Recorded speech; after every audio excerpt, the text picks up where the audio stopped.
Hey guys, this is John. Final update from St. Louis. I'm back in front of the gigantic king. There's also a Mardi Gras celebration going on behind me right there. There's like, I feel like I'm in New Orleans or something, second line. There's this band going around, very festive mood. So I just got done with my game against Daniel Gurevich in the final round. I had black.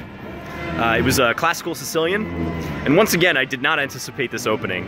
There was a trend this tournament where I thought people were going to play d4 against me because several of the players I faced with the black pieces were both e4 and d4 players. And I kept thinking people were going to play d4, but I think that only happened in one game. It was e4 otherwise. So he played into a sharp line in the Richter-Rauser. And I had previously played Akshat Chandra also in the Richter-Rauser. So I had to bear that in mind. Daniel ended up playing f4 instead of f3, so it was a different system. I decided to deviate from what I've typically done recently in that position. I believe it was on move 9. So I played h6. Black has alternatives there, but I was trying to avoid any preparation because I have a bad score against Daniel. I was on half out of 3 against him going into this game in our previous contests. And he's a tough player because he puts you under huge pressure on the clock. And if he's in his book, he'll just fire out the moves. He makes very quick, confident decisions. So my main goal in this game was to not fall too far behind on the clock. And I had some time pressure issues in the middle game, but largely I think I succeeded. So I played a line that he probably wasn't quite expecting. And it's this interesting situation where black plays h6 and then g5, temporarily sacrificing a pawn, sometimes even fully sacrificing the pawn. But you get excellent compensation in the form of a strong center, the e5 square for your knight. So I played this maneuver knight g4 and then into e5. We ended up both castling queenside. The big switch is what castling queenside's called. At least that's one of my friends called it recently, and I'm trying to popularize that term, the big switch. So we both castled queenside.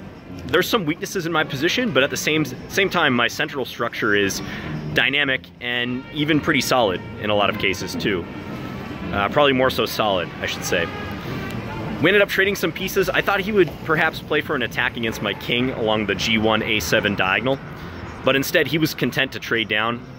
And after we swapped both pairs of rooks, I offered a draw. I thought the position was just equal, and also I was about 20 minutes behind on the clock. I had, I think, 18 minutes to his about 40, but the position was not dangerous for me at all. I just felt like it was pretty equal. It seemed like a good moment to offer a draw, and he thought for a couple minutes and then accepted.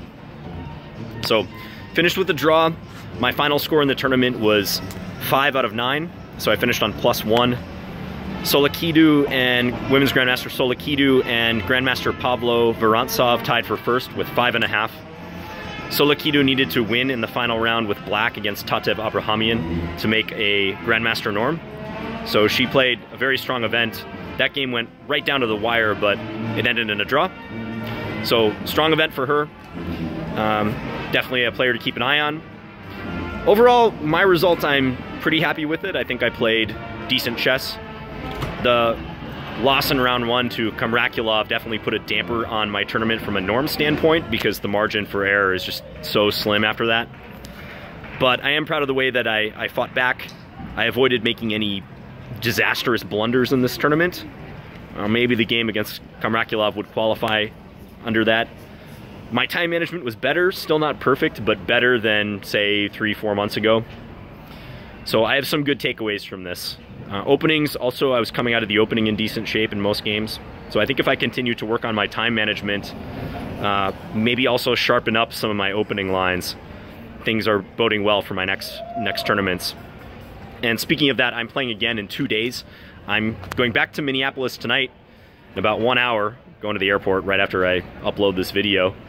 And then I have 1 free day, probably just try to do some laundry tomorrow, relax, maybe stream a little bit. And then I go to Dallas for the Southwest Class Championships, and I'll try to update you guys and do these sort of vlogs again.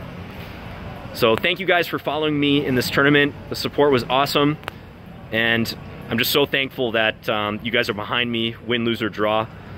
And I'm really working hard on my game right now, guys. Chess is my lifelong passion. Making Grandmaster would be the fulfillment of a lifelong goal. And I'm trying to take the steps to make that happen. and I'm having a lot of fun along the way. That's the most important thing. Like, I'm really enjoying just playing chess, playing tournament chess right now. So I'll keep you updated, and thanks again, guys. I'll talk to you again soon. Bye.